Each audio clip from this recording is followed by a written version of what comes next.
Olá, muito bom dia. Estamos aqui em mais uma quarta-feira maravilhosa. Hoje, dia 22/5/2024, às 10 horas e 3 minutos, horário de Brasília, com o programa com o pastor Otônio César, Resgate no Lar. Bom dia, pastor. Bom dia, ouvinte da Rádio Resgate. Hoje nós estamos aqui no podcast da Rádio Resgate com a felicidade de fazer um bate-papo com a doutora Kelly Santos Schneider Nunes. A doutora Kelly, ela é filha do Dr. Gilberto Nunes, psiquiatra, que tem um escol dentro de Mato Grosso do Sul no trabalho com a ambiência da dependência química. Então, a Kelly, como médica, ela já foi forjada desde a sua, na verdade, infância, adolescência ali. Ela já foi forjada num ambiente de uma casa onde o seu pai sempre trabalhou como médico psiquiatra no ambiente da dependência química. Então, a formação da Kelly, além de ser uma formação acadêmica, né? Ela disse que está realizando agora a prova, já está próxima a prova dela para ela entrar nessa estrutura da psiquiatria, mas ela tem um trabalho muito forte. Ela trabalha no CAPS-AD, ela tem atendimento nessa área, né? Ela depois vai falar um pouco do trabalho dela. E hoje nós vamos bater um papo, na verdade, porque o podcast Resgate no Lar não é uma entrevista. Ele é uma conversa entre amigos que trazem informações relevantes para pessoas sobre temas específicos que nos conduzem a uma sociedade mais justa, mais equitativa, mais cheia de saber. Como o profeta dizia, o meu povo perece por falta de conhecimento. É assim que dizia Oséias. E nós, tratando dessa questão do profeta Oséias, eu quero fazer o que sempre o meu pastor Samir faz aqui, porque esse podcast, ele sempre é dirigido, ele é de responsabilidade técnica do pastor Samir Zayed, mas ele, porque está cumprindo um chamado fora de Campo Grande, está em São Paulo atualmente, ele me condicionou a representá-lo aqui, então é uma batalha difícil, todavia não impossível. E como sempre, ele começa o podcast ministrando um versículo bíblico e uma oração, e eu quero fazê-lo também, lendo 1 Samuel, capítulo 2, que diz ali: então Ana orou e disse: o meu coração exulta ao Senhor, o meu poder está exaltado no Senhor. A minha boca se abriu sobre os meus inimigos, porquanto me alegro na tua salvação. Não há santo como o Senhor, porque não há outro fora de ti, e rocha nenhuma há como nosso Deus. Senhor, eu quero te agradecer no dia de hoje, não só pela vida, não só pelo saber que a Kelly carrega como médica, mas pelo trabalho que ela desenvolve, porque ela compreendeu desde muito cedo que a medicina não é só uma profissão, ela não é só um catálogo nacional de profissões, ela é um sacerdócio. E se ela decidiu pela medicina, tendo um pai médico, é porque realmente há no coração dela essa intenção de servir. Então eu quero te louvar pela vida dela, principalmente porque a Kelly, Senhor, ela se dispôs a estar conosco. Ela está aqui doando um tempo dela, tempo certamente precioso, tempo certamente de ganho, tempo certamente valioso. Então, em nome de Jesus, Deus, eu quero te agradecer porque bem sei que o Senhor é chamado no Salmo 139 de o soberano. Em Êxodo 4 e 5, o Senhor diz para Moisés: eu sou o que sou. Muito obrigado, Senhor, por toda a estrutura da Rádio Resgate. Obrigado pela disposição da Magali e do Samir como nossos pastores, de terem a responsabilidade de ouvirem o céu para trazer uma estrutura tão maravilhosa como essa, para servir como instrumento de comunicação. Que hoje nós atingimos 40 países do mundo com a nossa missiva, e hoje, com certeza absoluta, eu quero te louvar e agradecer, como Ana disse aqui, o meu coração se alegra no Senhor, porque eu sei que a Kelly trará para nós informações um tanto importantes desse ambiente que nós vivenciamos aqui, e que o Senhor nos ajude, porque não há Deus como tu, e rocha nenhuma há como nosso Deus. Que o Senhor nos abençoe e que esse podcast ele seja o símbolo de liberdade, que ele seja, Senhor, um símbolo de amor, que ele seja, na verdade, uma contrapartida da tua promessa sobre a nossa vida, em nome de Jesus. Amém? Você, ouvinte da Rádio Resgate, você vai ter o privilégio hoje de ouvir um bate-papo entre a Kelly Ela é médica, né? Ela trabalha nessa ambiência de dependência química. Aqui quem fala é pastor Ottoni César, eu sou diretor do Esquadrão da Vida. Estamos aqui na Rádio Resgate, a rádio que transforma vidas, e hoje nós teremos informações importantes. Kelly, muito bem-vinda aqui nesse lugar. Eu quero do meu coração te agradecer cordialmente pela disponibilidade que você teve de estar conosco aqui, porque eu sei que você, como médica, com certeza você tem muitas atribuições, você tem muitas responsabilidades, você tem uma agenda. E a tua agenda, com certeza, pelo ambiente que você trabalha e nos lugares em que você desenvolve a medicina, é uma agenda, com certeza, cheia de pessoas, cheias de relacionamentos, cheias de responsabilidades. Quando você subscreve uma receita ali, você empenha ali o teu nome profissional. E você deixou isso um pouco de lado para estar aqui conosco, demonstrando que você dá importância para nós. Então, eu quero cordialmente, no nome do Samir, da Magali, agradecer a tua presença aqui e dizer para você, Kelly, que o microfone é teu, fique na liberdade, nós vamos bater um papo levando informações relevantes. Deus abençoe seu dia e bem-vinda à Rádio Resgate. Amém. Obrigada, pastor. Eu queria inicialmente agradecer o convite no nome da pastora Bárbara, que foi quem fez o primeiro contato lá da SDHU. Agradecer a parceria que a gente tem com a secretaria, eu enquanto médica do consultório na rua e do CAP Saúde e Droga. Agradecer a SDHU no nome da Priscila e da pastora Bárbara, que me oportunizaram estar aqui hoje conversando com vocês. Agradecer aqui o Esquadrão da Vida, agradecer a minha equipe que me deu suporte para estar aqui hoje conversando com vocês e aos ouvintes, né? Poder falar um pouquinho sobre o uso de substância química é uma coisa que vem do coração, porque trabalhar com isso não é uma coisa simples, né? Geram muitas expectativas, não só para a família, muitas inseguranças, a gente trabalha, muitos medos, são inúmeros sentimentos que a gente trabalha ali. E poder falar sobre isso, para mim, é um prazer. Que bom.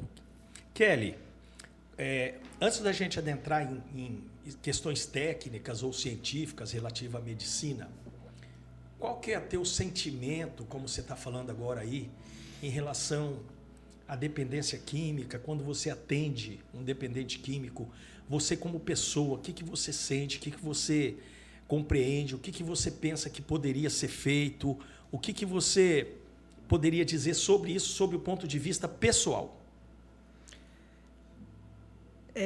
Vou falar um pouquinho, não só pessoal, mas eu vou mesclar o pessoal com o médico, porque é uma coisa que gera muito sentimento também, né? Não só enquanto profissional, mas enquanto pessoal. Eu fiquei muito feliz de ter ouvido já esse versículo logo de cara, assim, na abertura do programa, porque sempre quando eu estou numa primeira consulta com uma pessoa que eu não a conheço, eu gosto de deixar claro que o tratamento, o acompanhamento da substância psicoativa, ela é feita em um tripé. Sempre, é um tripé.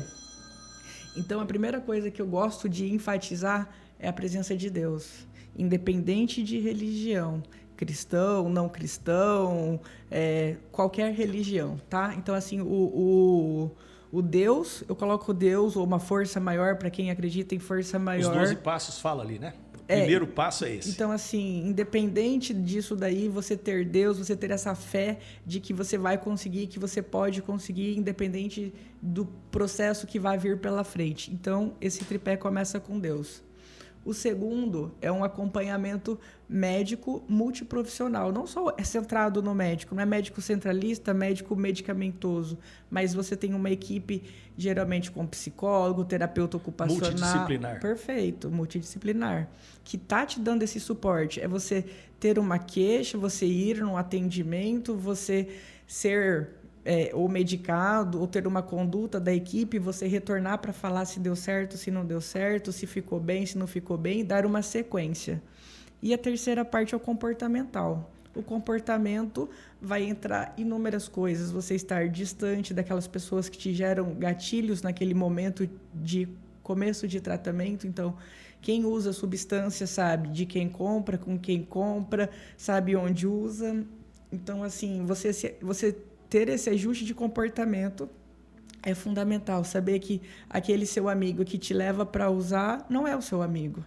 Então, isso vai entrar lá no comportamento. Então, quando eu faço esse tripé, Deus, o médico multidisciplinar e o comportamento tem uma chance muito maior de fazer a pessoa sair do uso dependente ou recreativo ou uso nocivo, né? E a gente conseguir ficar longe disso daí.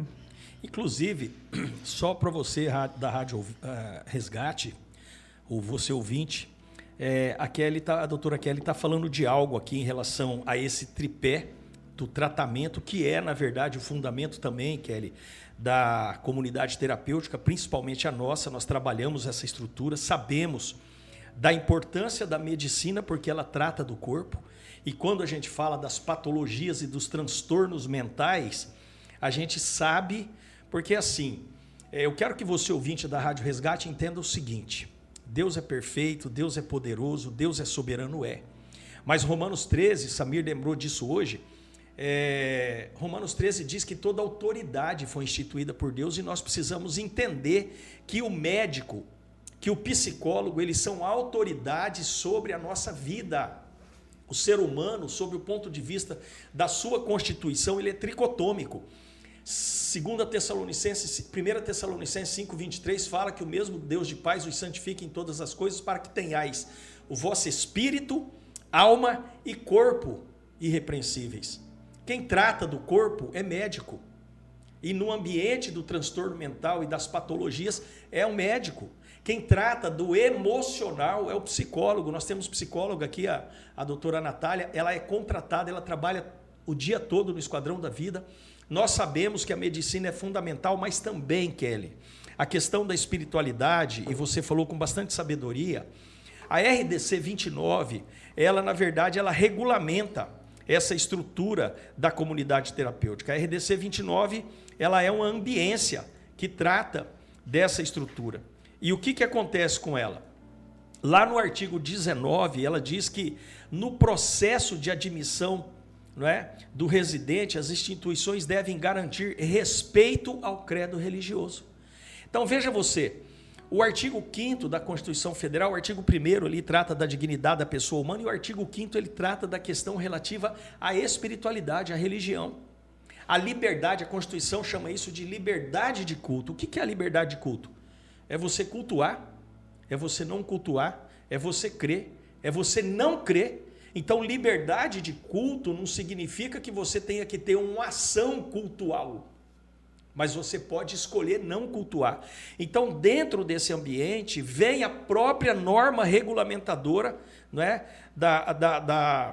Essa norma regulamentar, essa resolução da diretoria colegiada número 29 da Agência Nacional de Vigilância Sanitária, não é? Que regulamenta essa estrutura de requisitos de segurança da comunidade terapêutica e estabelece ali legalmente, juridicamente, não é, o ambiente da espiritualidade. Então, realmente, a gente sabe, e isso são dados científicos comprovados, que a espiritualidade ela faz parte e deve integrar não só o ambiente da comunidade terapêutica, mas da vida humana. Então, eu só queria fazer esse adendo para estabelecer que o que a doutora Kelly está falando para nós aqui é algo de fundamental importância para servir como fundamento do resgate desse ambiente de uso nocivo e abusivo de álcool e droga. Lembrando que isso é independente de comunidade terapêutica, né? Estando aqui dentro ou estando lá fora, é importante isso daí. E fico mais feliz ainda de ouvir que existe, isso, a normativa a gente já sabe, mas que ela é respeitada. Isso é uma coisa que volta e meia a gente sabe que acaba sendo algo impositivo. E algo que é impositivo, às vezes, acaba tendo uma repulsa, né? E aí prejudica o tratamento porque ele é terapêutico. Perfeito, né? É isso. Certo. O que você entende em relação, doutora Kelly, a fatores de riscos e causas em relação ao uso abusivo? O que você poderia falar disso? O que você poderia nos aconselhar como médica? Porque você ali como médica, eu tenho certeza disso, você como médica, certamente que o teu ouvido precisa ser afinado com a estrutura de uma psicóloga. Porque às vezes as pessoas não veem, e é lógico que você também não trabalha dessa forma, principalmente pelo histórico do que aconteceu na tua vida, pelo trabalho do teu pai desenvolvido como médico psiquiatra nesse ambiente. Eu creio que quando você está ouvindo um paciente ali, você se condói dele, você não consegue dissociar, como eu não consigo dissociar o profissional do pessoal, porque realmente é muito dolorido você ver as mazelas produzidas. Então, o que você poderia aconselhar os pais em relação a essa questão de fatores de risco, as causas que levam ao uso da droga? Pastor, nós somos brasileiros. É hipócrita a gente falar que não existe o uso indiscriminado da bebida alcoólica dentro das casas brasileiras, né? Então, assim, é cultural de certa forma, tá? Isso é uma das coisas que eu mais vejo, essa exposição desde criança, é uma vulnerabilidade que se tem, as pessoas fazem uso abusivo dentro de casa, as crianças veem aquilo como uma coisa normal, uma coisa correta, de certa forma. Então, assim, essa prevenção, eu acho que ela já a gente tem que começar a mudar um pouquinho essa visão do brasileiro, essa cultura. É do dia para a noite? Não é.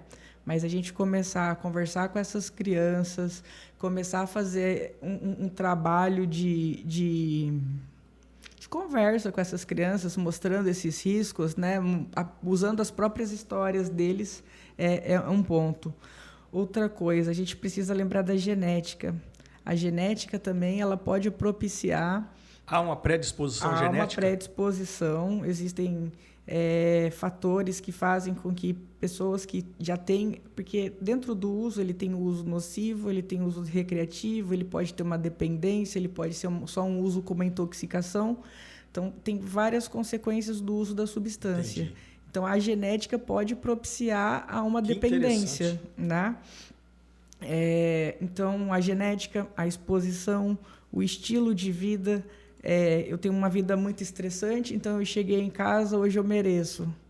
Entendi. E aí a gente começa e vai indo. Estilo de vida pode conduzir ao uso, Pode. Assim como a genética. Que interessante isso. O ambiente que você está inserido. Estou aqui contigo, a gente trabalha todo mundo junto aqui, eu abuso de bebida, falo ali, vamos tomar uma hoje? Terça-feira, quarta-feira, quinta-feira. O ambiente que você está inserido também acaba te propiciando a fazer um uso abusivo. Pessoas que têm baixa percepção desse risco, às vezes ela não está tendo consciência que está começando a usar 1, 2, 3 vezes. Então, assim, são várias situações que levam a essa vulnerabilidade que, se somadas, elas podem causar grandes... Entendo. Eu, ouvindo você, Kelly, eu estou há tanto tempo assim nesse ambiente de comunidade terapêutica que às vezes a gente cai na vala comum e a gente se esquece de questões que são básicas e fundamentais. Eu estou aqui, a minha cabeça está aqui funcionando quando você falou, quando você começou a sua resposta dizendo aqui, nós somos brasileiros, né? Eu durante 10 anos fiz gestão numa estrutura da OAB chamada OAB Vai à Escola. É uma comissão da OAB e durante 10 anos eu fiz palestra em escolas públicas e privadas de Campo Grande e Mato Grosso do Sul, principalmente no ambiente do álcool e droga. E eu vou entrar em contato com a presidente da comissão e vou entrar em contato também com a psicóloga, a doutora Natália, para ver se a gente desenvolve uma palestra específica em relação a esse olhar de comportamento natural do uso do álcool no ambiente doméstico. Eu quero fazer isso, eu vou me comprometer a isso. Eu senti um desejo forte quando você deu essa resposta. Porque, às vezes, a gente está tão embebido na profundidade do saber que a gente se esquece do fundamento, do básico. Então, que importante isso. É o trabalho de prevenção, né? Isso, trabalho de prevenção. Hoje a gente foca no tratamento. A gente, eu digo, eu e o senhor estamos aqui acostumados a tratar o tratamento, quem já está no dependência. Entendi. Mas a gente não pode esquecer que lá atrás está vindo um monte de gente que a gente já pode prevenir para o futuro. Entendo. O trabalho preventivo ele é sempre mais eficaz. Me fala uma coisa, Kelly. Assim, no geral, quais são os efeitos da dependência química no corpo, na mente? O que você poderia nos falar sobre isso? O que você poderia falar também, Kelly, sobre os sintomas que um pai ou uma mãe ou um tutor poderia observar num adolescente em relação a entender que esse adolescente está usando? Como que se explica essa questão dos efeitos da dependência química? Tá. O que ela causa? Eu vou voltar um pouquinho mais para o adulto, depois a gente vai para o jovem adolescente. Tá. A gente pode pensar em substância psicoativa e pensar em comorbidades. Elas podem ser consequência ou podem ser causa do uso da substância. Eu posso ter uma pessoa que é muito ansiosa e ela acaba indo para o uso de substância psicoativa para poder diminuir aqueles sintomas da ansiedade. O álcool, ele mimetiza o efeito de um benzodiazepínico, por exemplo. Então, algumas pessoas no uso de álcool têm relaxamento. Então, era o meu caso. A ansiedade faz ele tomar uma dose e aí relaxa. A coisa que um medicamento faria. Então, a ansiedade pode levar a isso. A depressão, eu digo depressão, não só aquela tristeza, estou com uma tristezinha. Isso não é a depressão. Então, assim, tem várias comorbidades que podem levar ao uso de substância. E do mesmo jeito, uma compulsão pelo uso de substância pode gerar essas comorbidades. Entendi. Então, eu estou usando abusivamente, eu tenho problemas em casa, começo a ter arrependimento, começo a ter uma tristeza, essa tristeza se torna patológica, isso vira uma depressão. Entendi. Uma pode causar a outra. Justamente. Pode ser consequência da outra. Ou a causa. Entendi. Que coisa interessante, hein? E, assim, como que hoje, Kelly, a Prefeitura Municipal de Campo Grande, nós sabemos, tem uma lei aí chamada Lei do Paique, é uma lei apelidada Lei do Paique. A Prefeitura de Campo Grande, ela estabeleceu uma estrutura de fazer um subsídio para que comunidades terapêuticas estabelecessem o tratamento na recuperação e reinserção social. Diretamente, como que a prefeitura, o município de Campo Grande hoje, como que ele atua em relação ao... Como que o município tem contato com o dependente químico? Como que é feito isso? Como que é feita a abordagem do tratamento? Que grupos de apoio que tem? Como que é feito isso? Dentro da saúde mental, voltando para a Secretaria de Saúde, existem níveis de atendimento. Então, isso independente de ser álcool e droga, tá? Então, todo paciente, toda pessoa que tem alguma queixa, a porta de entrada da saúde hoje é a atenção básica.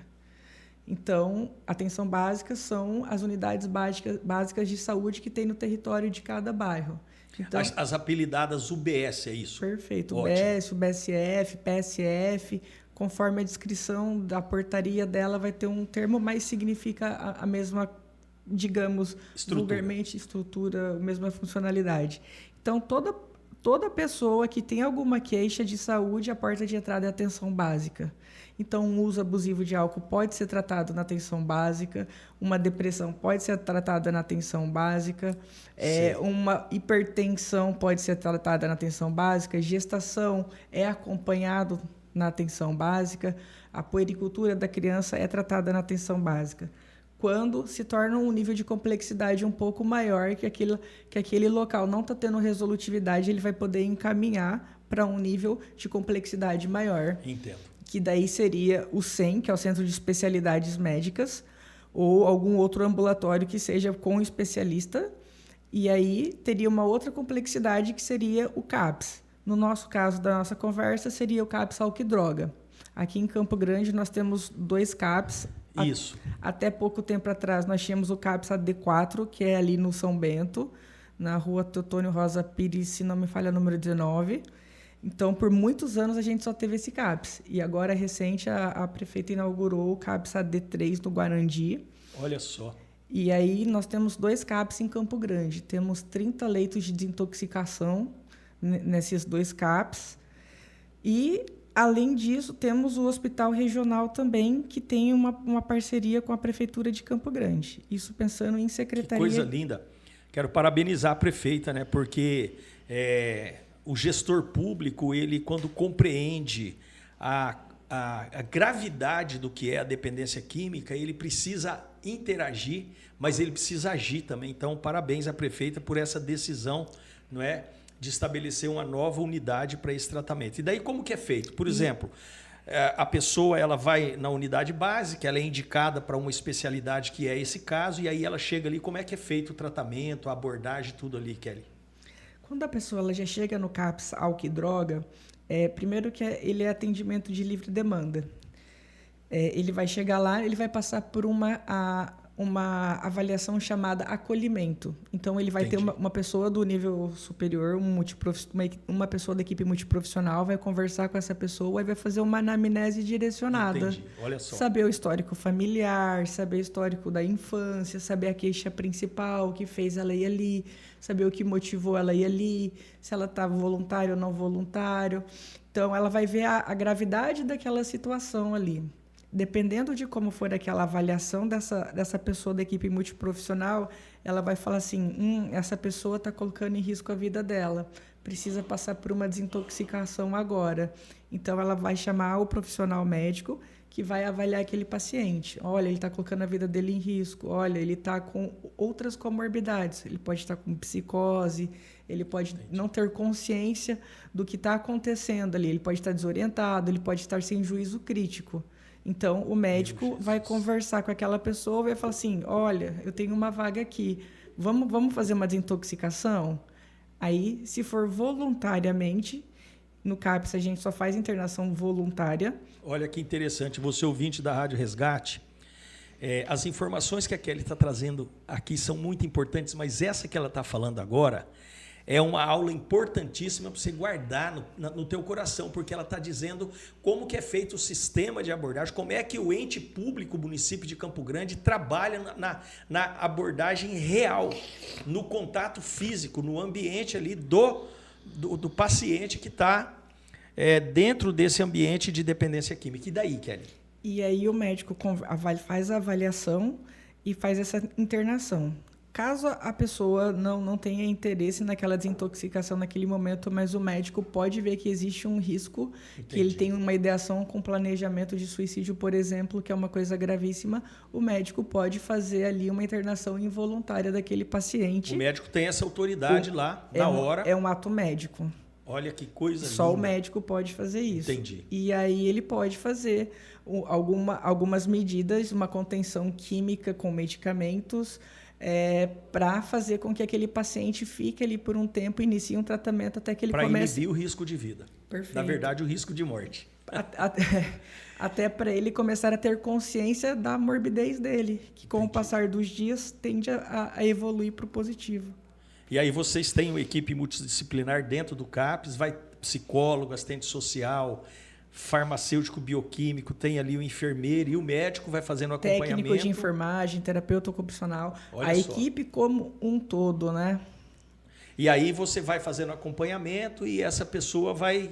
A gente às vezes recebe aqui, é comum receber aqui, acolhermos aqui pacientes do CAPS. É isso, aí eu ia chegar nisso daí, eu ia voltar lá no PAIC do SDHU.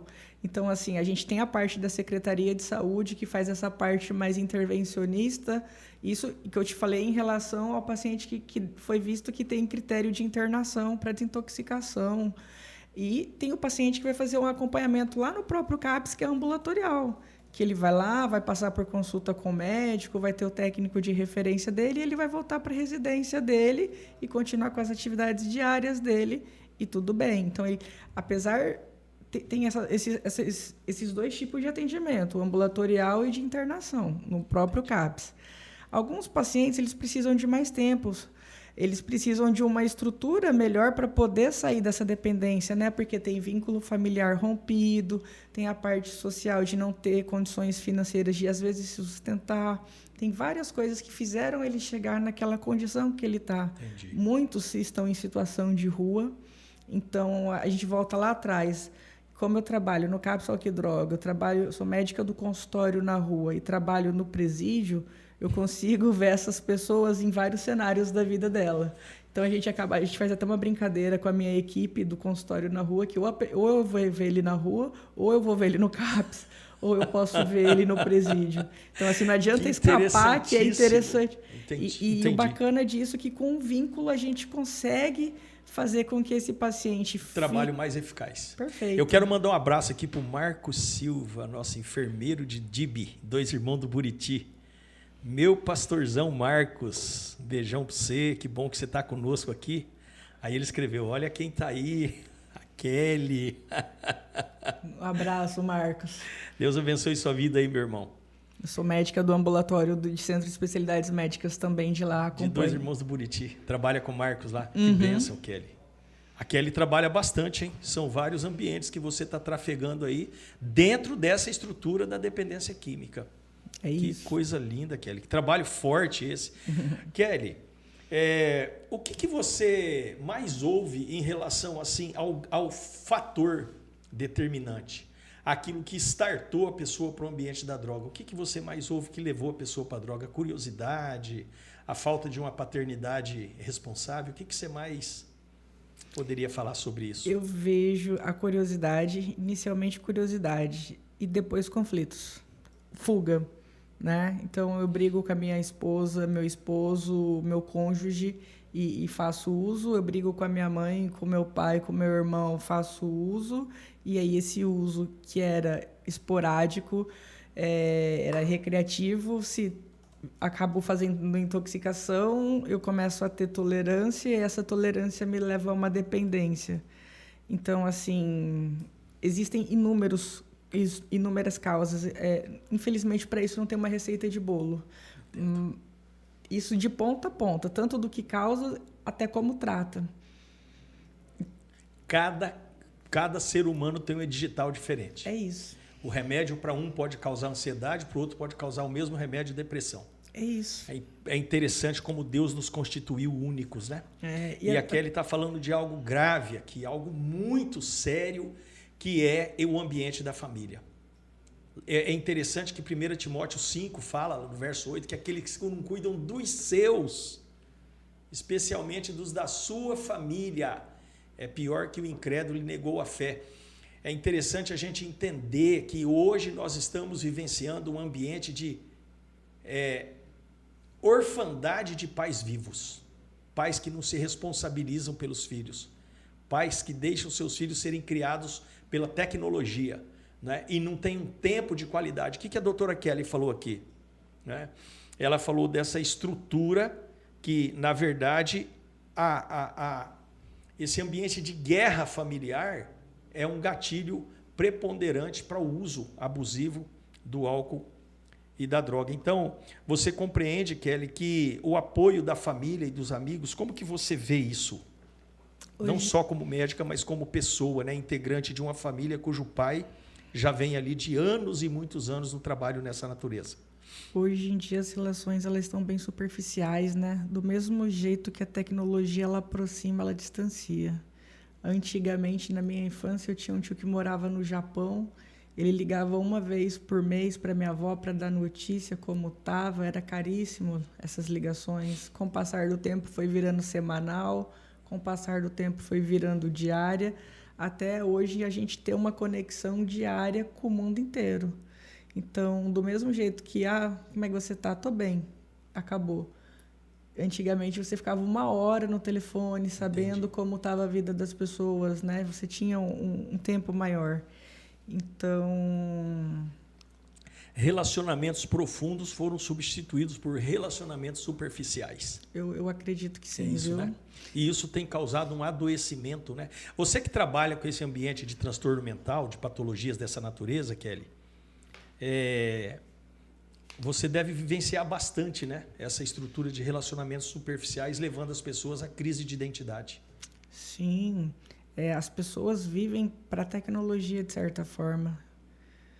E isso, você chega em casa, o pai chega do serviço cansado, toma banho e vai para o celular, vai para o TikTok, vai para o Instagram, a mãe faz as obrigações, vai para o TikTok, Instagram, a criança está lá, não quer jantar porque está no jogo, vai perder a vida, não pode perder, ou está em conversa com um amigo, e isso vai até 10, 11, meia-noite, aí vem o problema de insônia, aí dorme mal, acorda mal, tem alteração de irritação no outro dia, fica mais chateado, começa a ter ansiedade, e aí já vem, trata mal o pai e a mãe ou o pai trata mal a criança, por coisa que era uma coisa pequena vira uma coisa enorme, E isso vai virando uma bola de neve nas relações. A falta de comunicação, olho no olho. É interessante, né? Você falar falta de comunicação no ambiente que nós estamos numa mesa ali super conectada. Nós estamos com, pelo menos, nessas duas salas aqui da rádio, pelo menos uma meia dúzia de aparelhos tecnológicos. E aí nós estamos vivendo uma era da falta de comunicação. É isso. E Kelly, em relação à reintegração social, à prevenção de recaídas, o que você poderia falar para a gente?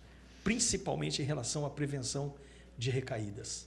Qual seria um ambiente assim correto que nós pudéssemos estabelecer como um conselho para quem está nos ouvindo, principalmente para as famílias de dependentes, adictos, né? Ou de ex-adictos? O que você poderia falar? Qual que é o conselho que você nos daria como médica em relação à prevenção de recaídas? A gente vai entrar lá naquele tripé, a parte do comportamento. Ter um ambiente saudável, familiar, restabelecer essa vivência dentro de casa, porque até para a família não é fácil ter uma pessoa ali que furtou o micro-ondas, pegou o micro-ondas e foi vender, pegou a televisão, pegou o liquidificador. Eu já vi mãe falando para mim, mãe paciente minha, falando: doutor, eu não tomei o remédio porque o meu filho pegou o meu remédio e levou na boca para trocar por substância.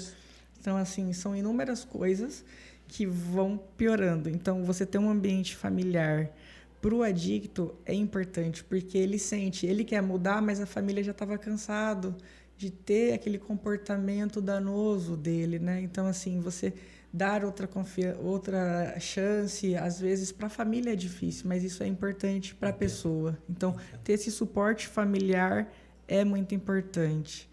Segundo, a pessoa que não se sente funcional, dificilmente ela vai conseguir evoluir. Então, a gente tem que trabalhar isso. Eu me perdoar do que eu passei, eu olhar para frente.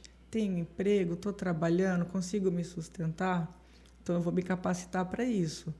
Não estou conseguindo, não é o que eu quero? Então, eu vou achar alguma coisa, uma capacitação profissional para eu poder me sustentar, eu me valorizar, eu me sentir útil. Entendo. Isso é importante, né? E em relação a... O que tem hoje, assim... Você falou que é Gilberto, né? Uhum. Dr. Gilberto Nunes, o teu pai, ele certamente tem aí... Deve ter pelo menos aí 30 anos de trabalho como médico psiquiatra nesse ambiente. Talvez até mais disso. E nesse longo tempo você cresceu, você se tornou um adolescente com interesse em fazer medicina, cursou a faculdade, está indo para especialização na área da psiquiatria e vivencia desde sempre o trabalho de recuperação do dependente químico. O que você poderia falar em relação àquele período lá que você começou a tomar conhecimento desse ambiente para hoje? O que houve de evolução de tecnologia, de tratamento, inclusive comportamental? O que você pode falar disso para a gente?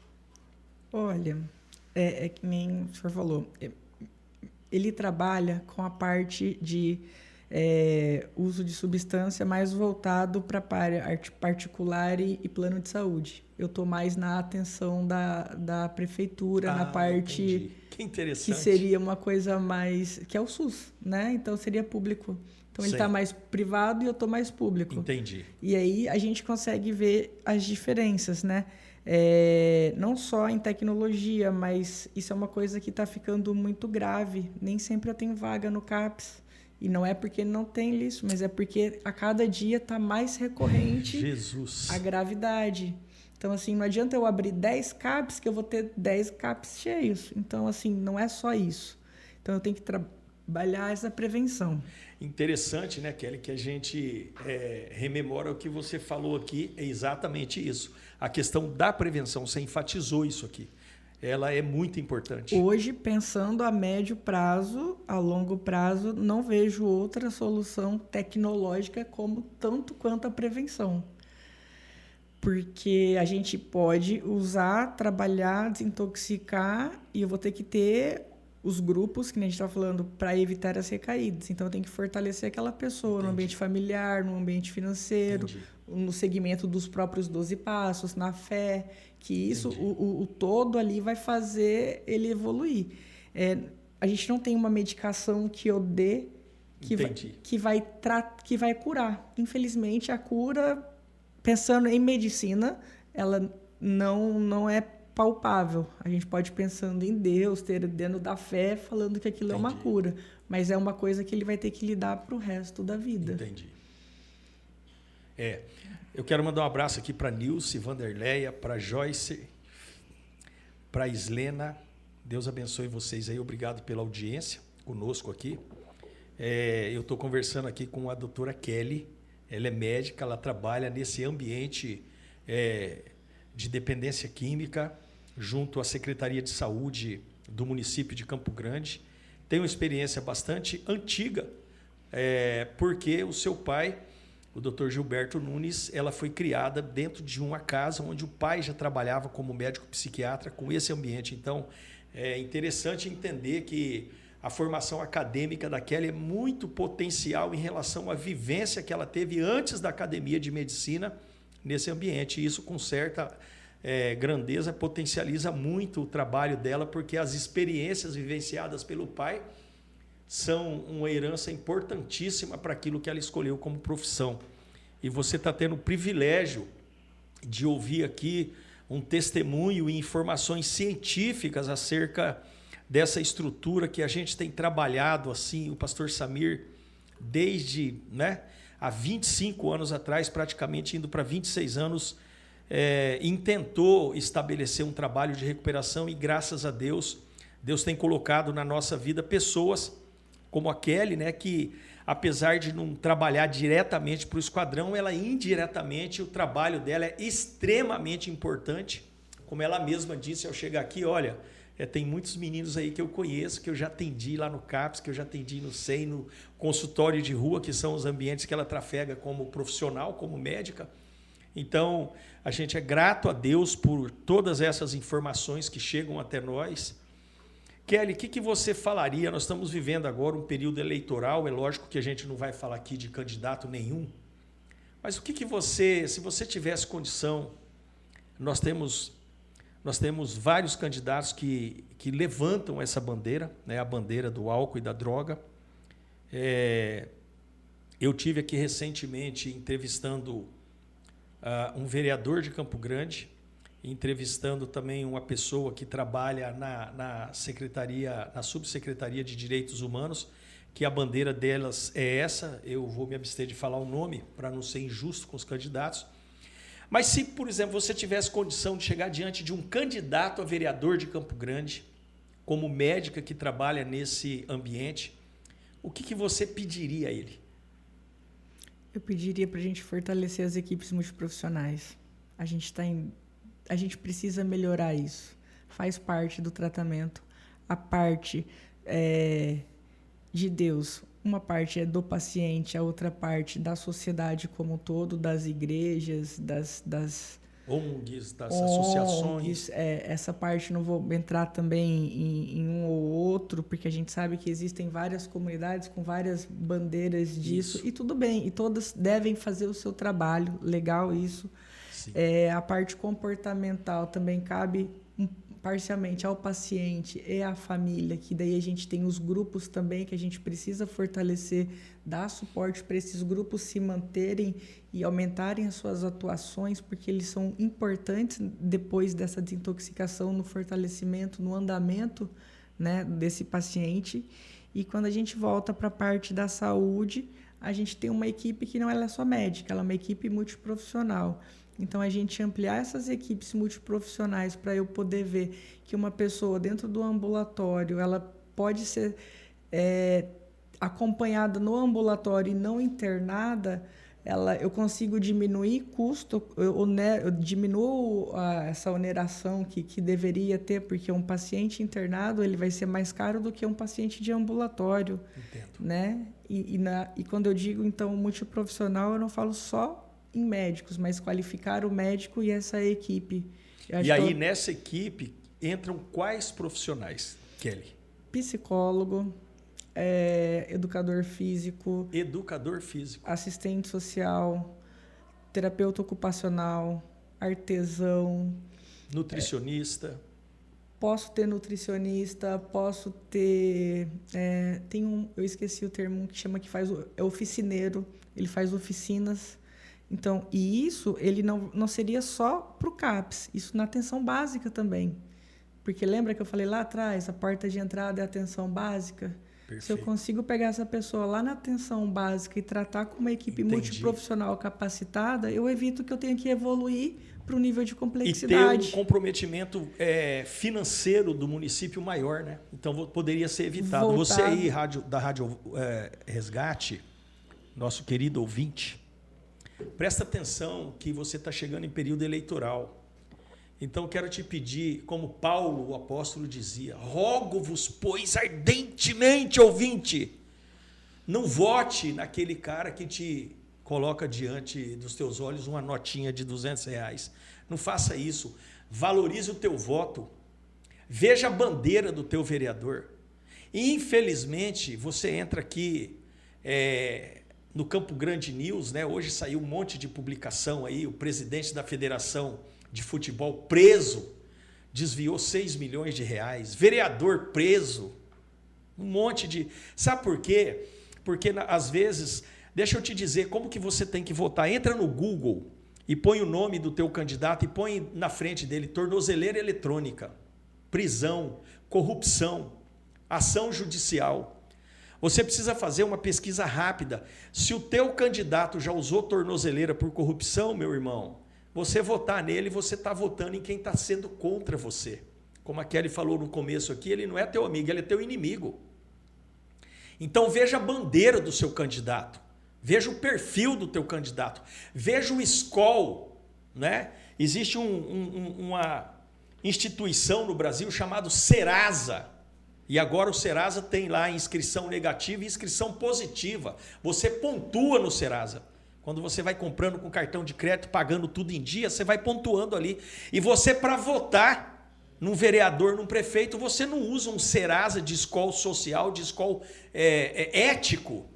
Então você vota em quem não tem um padrão de moralidade, cria um protocolo moral para ter candidato, né? O teu candidato precisa fortalecer as equipes. É o que a doutora Kelly está falando para nós aqui agora. O que nós precisamos? Fortalecer as equipes multidisciplinares.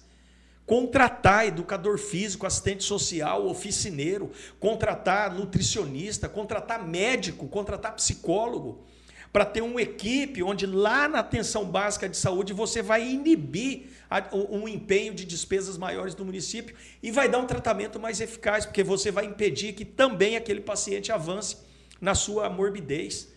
Então, parabéns a essa fala da Kelly, porque às vezes, como eu disse aqui, a gente entra tanto no nível profundo e se esquece, como o próprio nome diz, unidade básica, né? Do básico. E não esquecendo a prevenção também, que isso é muito importante. O investimento em prevenção daquele projeto que o senhor acabou de falar ali é sensacional. Entendo. E importante. A prevenção, sempre que a polícia, por exemplo, exemplificativamente, ela trabalha na prevenção, ela dispensa o uso da repressão, né? Então, nós, para estabelecermos ambientes saudáveis, nós temos a prevenção e a repressão. O que o Corpo de Bombeiro Militar gosta de fazer? Prevenção. Porque quando ele vai... Hoje, por exemplo, às 14 horas, nós teremos um curso de primeiros socorros aqui no Esquadrão da Vida. Bacana. Eu penso, não sei se é um médico ou se é um bombeiro militar que vem aqui ministrar um curso de primeiros socorros. Por quê? Porque imagine você... Vamos na situação que uma pessoa se engasgue aqui, dentro dessa unidade. Se alguém souber fazer a intervenção da maneira cientificamente correta, tecnicamente correta, ela pode coibir um óbito, ela pode coibir uma lesão cerebral. Então é importante o que a Kelly está falando em relação à prevenção. Kelly, os médicos, de uma maneira geral, quando você faz um atendimento, por exemplo, ali no teu consultório, imagine o atendimento no paciente. Você estabelece um nível de conversa onde você, pelo menos, recorda o paciente, ou lembra ele, ou induz a ele a ter consciência e responsabilidade por isso, em relação à prevenção? Com certeza. Primeiro que todo tratamento ele é baseado em vínculo. Primeiro eu tenho que estabelecer vínculo com aquele paciente. Ele tem que confiar em mim, na minha Olha conduta que e na coisa minha linda. avaliação. Não adianta ele passar lá, eu trocar uma receita e falar, toma esse remédio aqui que vai ser bom para o senhor. Né? Então, vai muito além disso daí. Então, o nível de conversa, que nem o senhor falou, ele tem que ser significativo. Então, eu preciso começar com vínculo. Então, eu preciso mostrar para aquele paciente que ele tem que respeitar o meu conhecimento, a minha experiência, a minha vivência, e eu tenho que respeitar o conhecimento, a experiência, a vivência dele, porque ele sabe do corpo dele e eu sei parte da ciência. Entendi. E a gente vai pegar o meu conhecimento com o conhecimento dele e aí a gente vai casar essas informações. Eu vou emitir a minha conduta, ele pode aceitar ou não, ele pode aceitar no sentido de cumprir aquilo ou não. E eu sempre explico, mesmo cumprindo, fazendo aquilo, pode ser que dê certo e pode ser que não. Algumas pessoas, por exemplo, eu posso passar um remédio para você, isso é maravilhoso, eu passo por outro, é péssimo. Só que aí ele tem que voltar em mim e falar assim, doutora Kelly, eu tomei o remédio igualzinho a senhora falou, igual eu estava aqui, não foi legal. E eu falo, tudo bem, cada um é um. Que nem eu falei, não existe uma fórmula de bolo. Mas ele vai falar aquilo. E aí eu vou fazer uma nova... Que vai te condicionar a fazer uma reavaliação e uma nova conduta. Com certeza. Isso é diário, né? Isso acontece com todo mundo. Eu sempre dou um exemplo, por exemplo, de um remédio muito simples, que é a fluoxetina. Todo mundo conhece, já viu falar alguma vez da fluoxetina. O comum dela é não dar sono. Mas a fluoxetina é usada na intervenção para quê? Ela é um inibidor da recaptação da serotonina. A gente usa ela, dependendo da dose, como ansiolítico antidepressivo. Olha só. E aí, por exemplo... Ansiedade e depressão parece que, assim, sob o ponto de vista da psicologia, são extremos, né? Mas podem coexistir. E aí a fluoxetina ela pode ser usada para um e para outro, porque você falou sobre... Dependendo da dose, eu vou usar mais para ansiedade. Ela serve para...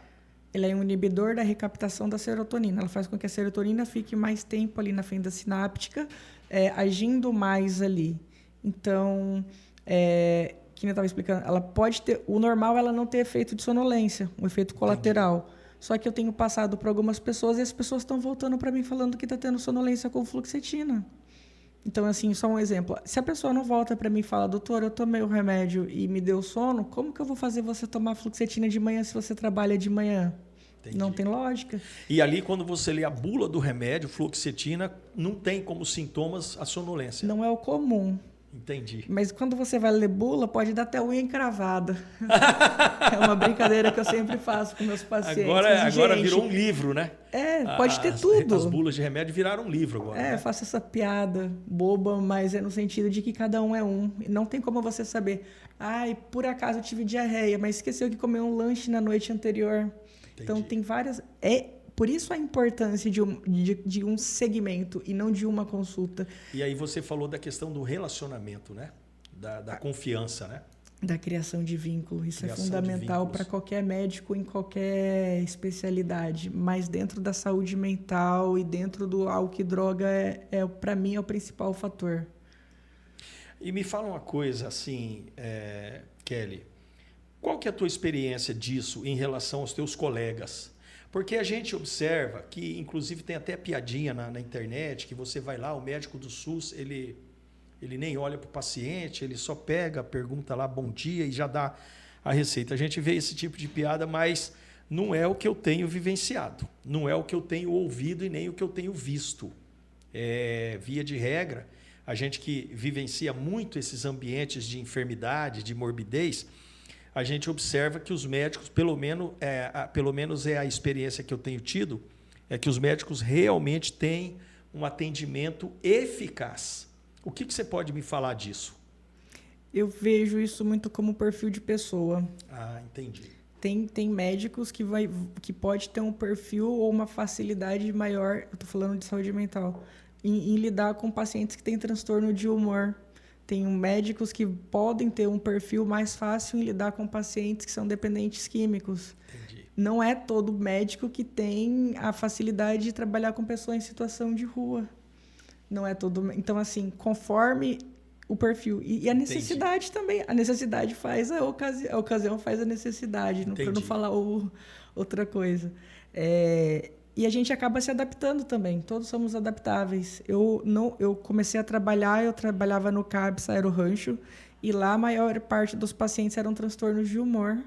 Então, quando eu comecei a trabalhar, eu trabalhava com isso. E depois de 2 anos, quando eu fui para o CABS Álcool e Droga, eu vi ali, me adaptei ali, gostei daquilo e fui estudando mais e mais e me adaptando.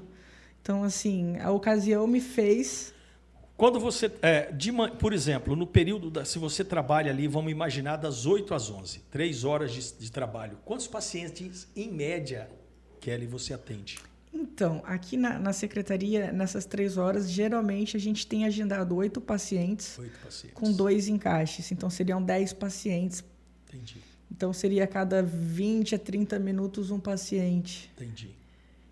E que nem eu falei, e não são 20, 30 minutos que eu vou resolver a vida desse paciente.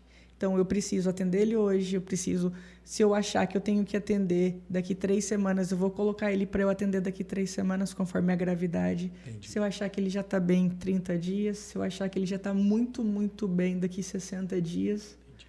Mas aí você vai fazendo o acompanhamento, como você falou, isso é importante. Muito. Isso aí é fundamental, porque se eu não tenho vaga na minha agenda e só atendo ele agora e consigo ver ele daqui 60 dias, isso atrapalha o tratamento.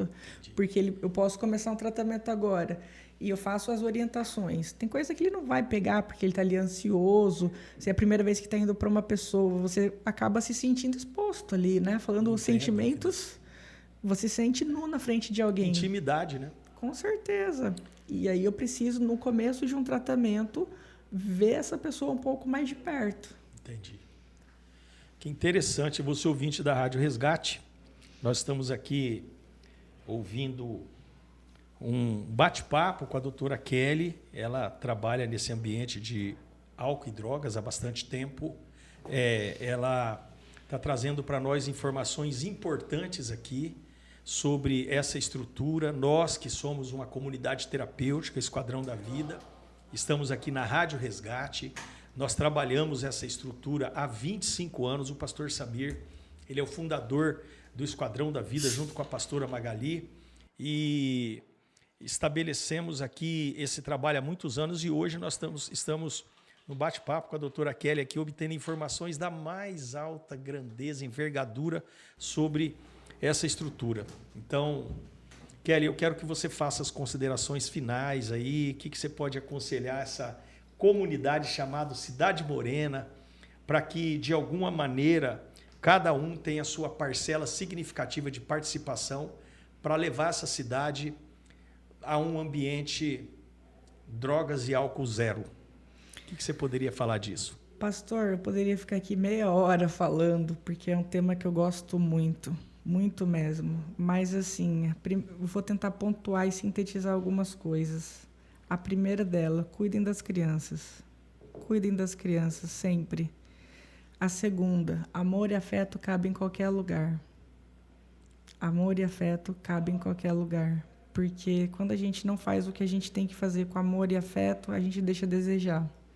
Então, quando a gente está em família, quando a gente está no trabalho, quando a gente está na igreja, quando a gente está em sociedade, a gente tem amor e afeto, a gente consegue ter vínculo com qualquer pessoa, de qualquer jeito, independente de religião, de conteúdo, sendo médico, não sendo médico, sendo tratamento, não sendo tratamento.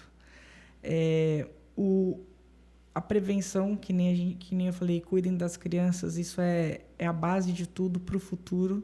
A gente não tem como falar em uso de substâncias sem falar em prevenção. Pensando no hoje, no tratamento, a gente tem fortalecido essa parceria entre as secretarias, assistência social, a de direitos humanos, a Secretaria de Saúde. Até agradecer aqui a prefeita, a doutora Rosana, a doutora Gislaine Budibe, a minha chefe Cristiane, do consultório na rua, o pessoal do CAPS Álcool e Droga, um abraço para o pessoal lá de Dois Irmãos do Buriti, o pessoal de Cidrolândia. Então, assim, são vários níveis que a gente tem que agradecer e fortalecer essas relações entre as secretarias, porque Isso é importante, esse trabalho. sendo médica do consultório na rua, a gente conseguiu identificar a necessidade desse atendimento específico para a comunidade e para pessoa em situação de rua.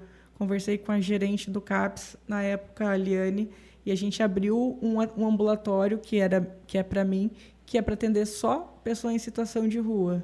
E aí eu tenho um outro ambulatório que eu atendo só comunidade terapêutica. Que espetáculo! Então, cara. assim, a gente sabe que tem a dificuldade, a distância daqui até o CAPS, vou chutar aí 20 quilômetros, 15, vou chutar. Então, a gente sabe que tem a dificuldade de levar um 8 horas da manhã, levar outro 10 horas da manhã, levar outro à tarde.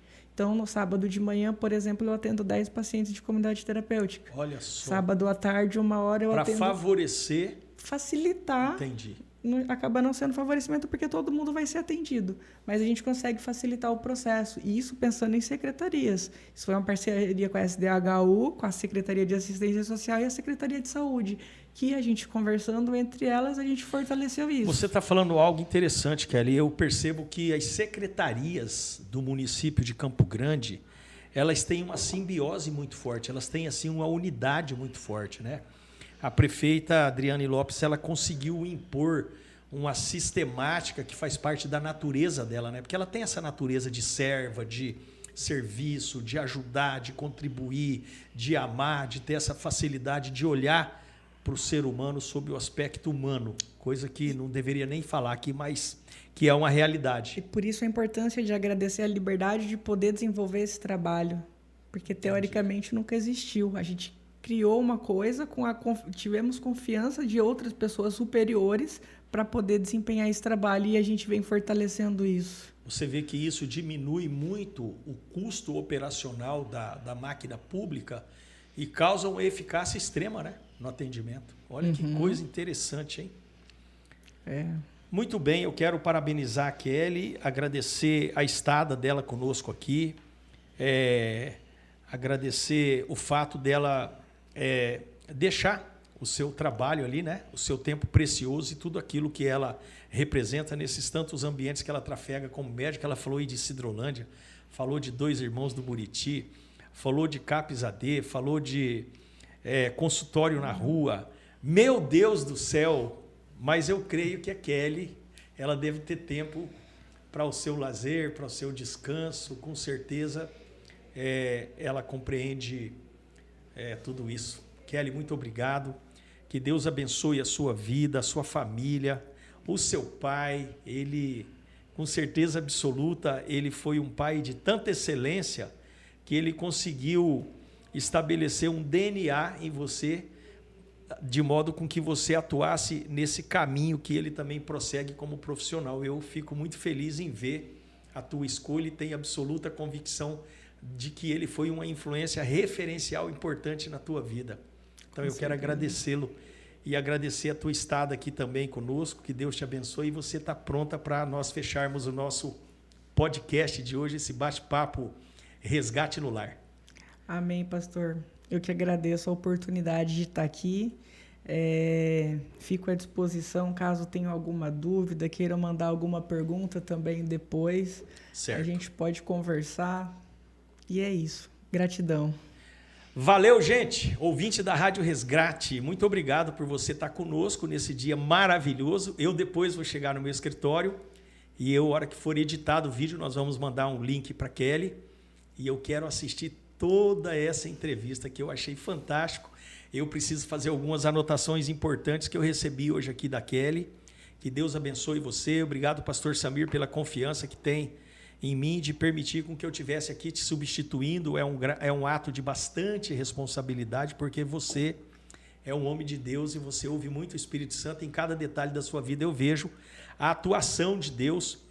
E que Deus abençoe, pastor Samir, a sua vida, a Magali, a tua família, a Célia.